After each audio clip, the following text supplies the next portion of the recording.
Hello everyone. So friends, welcome to Takshashila learning. And IBPS PO की notification के बाद finally IBPS ने clerk की भी नोटिफिकेशन ऑफिशियली अपनी वेबसाइट पर रिलीज कर दी है। और आज की इस वीडियो में हम इसी पर बात करने वाले हैं कि अभी तक टेंटेटिव कितनी वैकेंसीज दी गई हैं इसके अंदर, इसके अलावा आप कब तक इसके लिए रजिस्ट्रेशन कर सकते हैं। अपार्ट फ्रॉम इट अगर बात करें इसका एलिजिबिलिटी क्राइटेरिया क्या रहने वाला है, क्या इसका एग्जाम पैटर्न रहेगा, इन सब पर हम बात करेंगे। तो अगर आप बैंकिंग एग्जाम के एस्पायरेंट है तो जल्दी से हमारे इस यूट्यूब चैनल को सब्सक्राइब कर ले, क्योंकि यहाँ पर आपको क्वांट, रीजनिंग, इंग्लिश और जनरल अवेयरनेस पर वीडियोस लगातार बेसिस पर हम डालते रहते हैं। इसके अलावा डेली बेसिस पर हम करंट अफेयर्स का एनालिसिस भी करते हैं, तो आप उन वीडियोस को भी जरूर देखिए। चलिए स्टार्ट करते हैं। सबसे पहले देखिए, जैसे मैंने आपको बताया, आईबीपीएस ने रिलीज कर दिया notification for the much awaited IBPS clerk 2020 recruitment on their official website. तो सबसे पहले आप इसकी ऑफिशियल वेबसाइट नोट डाउन कर लें, www.ibps.in, जहां से आप इसके लिए अप्लाई कर सकते हैं। और कल यानी 1 सितंबर को आईबीपीएस ने इसे रिलीज किया है। और अगर आप इसके लिए इंटरेस्टेड है, आप इस पोस्ट के लिए क्लरिकल, तो आप आज से यानी 2 सितंबर से आप इसके लिए अप्लाई कर सकते हैं। ठीक है, तो अब हम बात करेंगे इसका eligibility criteria, exam date, exam pattern, syllabus, vacancy, सबके बारे में इस वीडियो के अंदर। सबसे पहले देखिए, आप इन इंपॉर्टेंट डेट्स को नोट डाउन कर लें, इसका स्क्रीनशॉट ले लें। सबसे पहले तो इसका रजिस्ट्रेशन कब से स्टार्ट हुआ है, सितंबर 2 से, और आप कब तक कर सकते हैं, 23 सितंबर तक। और मैं आपको देखिए हमेशा कहता हूं कि आप लास्ट डेट का कभी भी वेट ना करें, क्योंकि कई बार क्या होता है, आखिरी दिनों में इनकी वेबसाइट में फिर प्रॉब्लम आती है, क्योंकि अगर लोड ज्यादा होता है, अगर ट्रैफिक ज्यादा होता है, इस वजह से वेबसाइट में फिर इशू होता है लोडिंग के अंदर। तो इसलिए आप जितनी जल्दी हो सके आप इसके लिए अप्लाई करें, अगर आप इंटरेस्टेड है तो 2 सितंबर से 23 सितंबर के बीच आप इसके लिए रजिस्टर कर सकते हैं खुद को। जहां तक इसकी प्री एग्जाम की डेट है, तो देखिए दिसंबर मंथ में 3 डेट्स दी गई है, 5 दिसंबर, एक 12 दिसंबर और एक 13 दिसंबर। तो ये भी कि कोविड-19 की वजह से बहुत सारे एस्पायरेंट्स के माइंड में डाउट था कि पेपर होगा या नहीं होगा, या टाइम पे कंडक्ट होगा या नहीं। इससे पहले देखिए आईबीपीएस पीओ की भी नोटिफिकेशन में उन्होंने डेट्स दे रखी है प्री और मेंस एग्जाम की। वैसे क्लर्क में भी आप देख सकते हैं 5, 12 और 13 दिसंबर को प्री का एग्जाम, जबकि मेंस के एग्जाम की डेट दी गई है 24 जनवरी 2021। जबकि फाइनल रिजल्ट की बात जहां तक है, तो आपको पता है हर साल देखिए 1 अप्रैल को ये रिजल्ट दे देते हैं।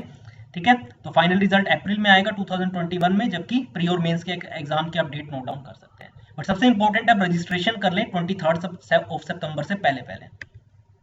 देन बात करते हैं कि कौन कौन से बैंक्स इसमें पार्टिसिपेट करने वाले। देखिए आपको पता है अभी काफी सारे बैंकों का थोड़ा टाइम पहले मर्जर हुआ था, तो उसके बाद जो है टोटल 11 बैंक्स जो है इसमें पार्टिसिपेट करने वाले हैं। वो है bank of Baroda, Canara bank, Indian overseas bank, UCO bank, bank of India, central bank of India, फिर इसका Punjab national bank, union bank of India, bank of Maharashtra, Indian bank और पंजाब एंड सिंध बैंक। तो आपके पास देखिए जब आप फॉर्म फिल करेंगे तो आपके पास एक जो है प्रायोरिटी सेट करने का ऑप्शन मिलता है, जहां पे आप किस बैंक को सबसे टॉप पे रखना चाहते हैं प्रायोरिटी वाइज, वो फिर आप वहां पे वैकेंसीज के अकॉर्डिंग, या अब चाहे उस बैंक की अगर आप वो देखना चाहें कि वो बैंक कितना अच्छा परफॉर्म कर रहा है या उसका हेडक्वार्टर कहाँ पे है, तो बहुत सारे फैक्टर्स के अकॉर्डिंग जो है आप इन बैंक्स को रैंक कर सकते हैं।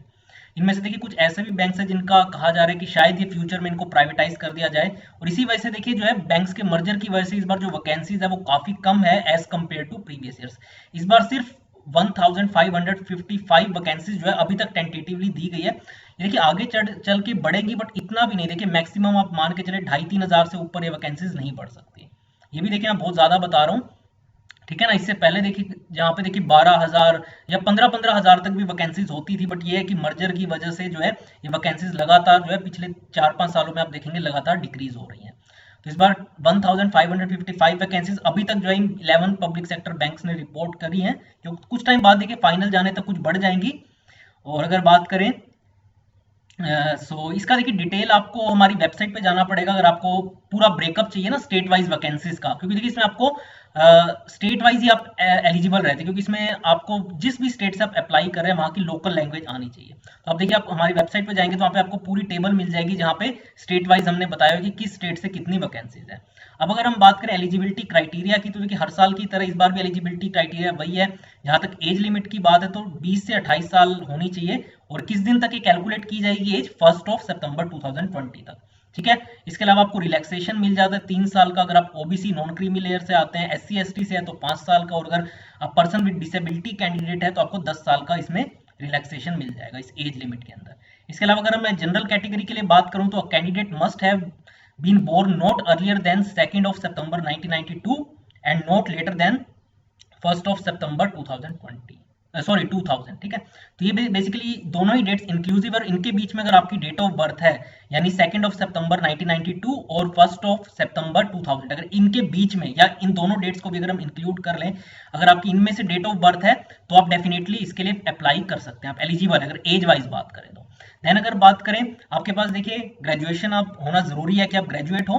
मिनिमम देखिए कोई ऐसा नहीं है कि मिनिमम परसेंटेज की कोई ऐसा रिक्वायरमेंट नहीं है, सिर्फ आप पास होने चाहिए, बट ये कि आप ग्रेजुएट होने चाहिए। इसके अलावा मैंने जैसे आपको बताया था कि जिस भी स्टेट या यूनियन टेरिटरी से अप्लाई कर रहे हैं उसके लिए आपको देखिए वहां की लोकल लैंग्वेज जो है वो आनी चाहिए, उसको आपको लिखना बोलना और ठीक है ना और समझना आना चाहिए। जैसे फॉर एग्जांपल अगर आप महाराष्ट्र से अप्लाई कर रहे हैं तो आपको मराठी आनी चाहिए, वैसे गुजरात से अगर आप करना चाहते हैं तो आपको गुजराती आनी चाहिए। तो इसका आपको ध्यान रखना है क्योंकि बहुत सारे एस्पायरेंट्स क्या गलती करते हैं, किसी स्टेट में अगर ज्यादा वैकेंसीज होती है वहां देख के उसके लिए अप्लाई तो कर देते हैं, लेकिन आपको अगर वहां की रीजनल लैंग्वेज नहीं आती तो ऑब्वियस सी बात है कि आप एंड में सेलेक्ट होने के बाद भी जो है आपको फिर बाहर कर दिया जाएगा। तो इसका आपको खास ख्याल रखना है कि आप जिस भी स्टेट से अप्लाई कर रहे हैं वहां की आपको लोकल लैंग्वेज आनी चाहिए। इसके अलावा जैसे मैंने बताया आप एक ही स्टेट से अप्लाई कर सकते हैं, ऐसा नहीं। जैसे देखिए हिंदी वाली स्टेट्स भी अगर हम बात करें तो बहुत सारी, जैसे दिल्ली हो गया, हरियाणा, ठीक है, इसके अलावा यूपी, मध्य प्रदेश, यहाँ की सभी की जो ऑफिशियल लैंग्वेज है वो हिंदी है, बट स्टिल आप एक ही स्टेट के लिए ही अप्लाई कर सकते हैं, ठीक है। तो ये तो हमने बात की एलिजिबिलिटी क्राइटेरिया की, एक तो आप मिनिमम ग्रेजुएट तो होने चाहिए, इसके अलावा हमने बात की कितनी आपकी एज लिमिट होनी चाहिए 20 से 28 साल के बीच में, और अगर आप OBC, non creamy layer, SC ST या पर्सन विद डिसेबिलिटी से आते हैं तो आपको इसमें रिलैक्सेशन भी मिल जाएगा। इसके अलावा भी देखिए अगर आप आर्म्ड फोर्सेज में भी सर्व कर चुके हैं तो उस केस में भी आपको कुछ रिलैक्सेशन एज के अंदर मिल जाता है। सो नेक्स्ट अगर हम बात करें आईबीपीएस क्लर्क के एग्जाम पैटर्न की, तो जैसे देखिए बाकी के क्लरिकल एग्जाम्स होते हैं उसी की तरह ही आईबीपीएस क्लर्क में भी आपका 2 स्टेज प्रोसेस रहता है। सबसे पहले आपको प्री का एग्जाम देना होगा, और अगर आप क्वालिफाई कर लेते हैं उसे तो उसके बाद फिर मेंस का। तो जहां तक देखिए प्री एग्जाम के पैटर्न की बात है तो इसमें देखिए टोटल आपके 100 क्वेश्चंस रहते हैं 100 मार्क्स के, और जिसके लिए आपको 1 घंटे का टाइम मिलता है जो कि 20-20 मिनट्स में सेक्शनली डिवाइडेड होता है। तो देखिए टोटल 3 सेक्शंस इसमें हमारे आते हैं, इंग्लिश, क्वांट और रीजनिंग। इंग्लिश के 30 क्वेश्चंस 30 मार्क्स के जिसके लिए आपको 20 मिनट का टाइम, वैसे ही क्वांट के 35 क्वेश्चंस 35 मार्क्स के, और रीजनिंग के भी 35 क्वेश्चंस 35 मार्क्स के। तो आप देख सकते हैं टोटल 100 क्वेश्चंस हमारे हो गए 100 मार्क्स के, और 20-20 मिनट का टाइम तीनों सेक्शंस के लिए मिलता है, तो टोटल 1 घंटे का टाइम, जिसमें आपको देखिए इन तीनों सेक्शंस की कट ऑफ और इसके अलावा टोटल जो कट ऑफ होता है इन सभी को आपको क्वालिफाई करना होगा, तो ही जो है आप मेंस एग्जाम के लिए एलिजिबल होंगे। तो यानी सेक्शन वाइज कट ऑफ और टोटल कट ऑफ इन सभी को ही आपको क्वालिफाई करना होगा।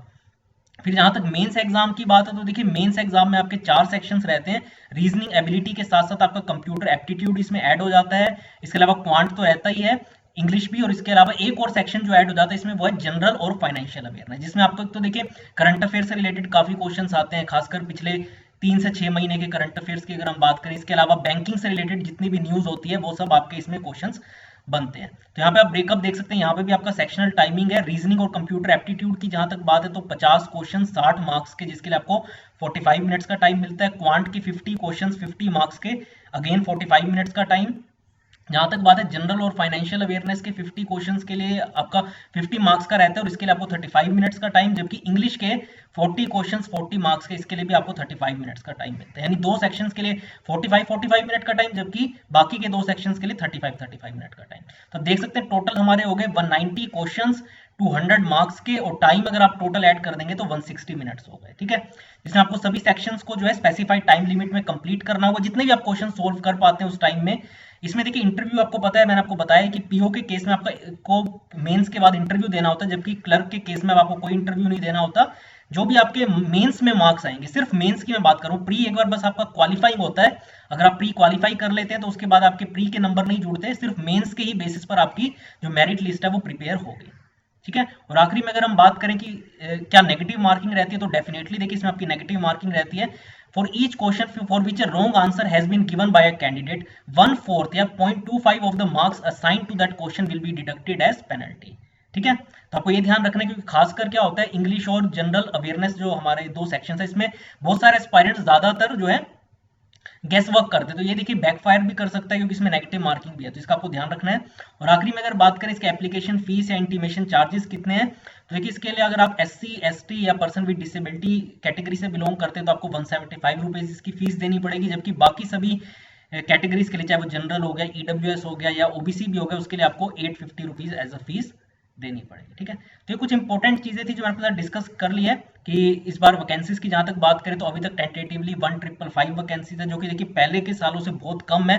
बट स्टिल इस बार आपको देखिए और ज्यादा मेहनत करनी पड़ेगी। इसके लिए आप हमारे साथ जुड़ सकते हैं तक्षशिला लर्निंग के ब्रिलियंट 50 बैच के साथ, जहां पे हम ऐसे टॉप 50 स्टूडेंट्स को रेगुलर एनरोल कर रहे हैं जो कि बैंकिंग एग्जाम्स की अगर पर्टिकुलरली मैं बात करूं तो काफी सीरियस है उन एग्जाम्स को लेकर, और फर्स्ट अटेम्प्ट में ही जो इन एग्जाम्स को क्रैक करना चाहते हैं। इसके लिए हम उन्हें पूरे एक साल के लिए पर्सनलाइज कोचिंग देंगे ताकि उनको आईबीपीएस क्लर्क, पीओ और अगले साल का भी एसबीआई पीओ क्लर्क और आईबीपीएस के एग्जाम्स कवर हो जाए। तो आप हमारे साथ भी प्रिपरेशन कर सकते हैं, और हमारे इस यूट्यूब चैनल को तो देखिए सब्सक्राइब जरूर कर ही लें, क्योंकि जैसे मैंने आपको बताया यहाँ पे आपको सभी टॉपिक्स जो है सभी सेक्शंस के टॉपिक्स पर वीडियोस लगातार बेसिस पर मिलती रहती है। तो आप उन वीडियोस को भी जरूर देखें, और अगर आपको कोई डाउट है तो आप कमेंट बॉक्स में पूछ सकते हैं। और आज की इस वीडियो में इतना ही फ्रेंड्स, थैंक्स अ लॉट।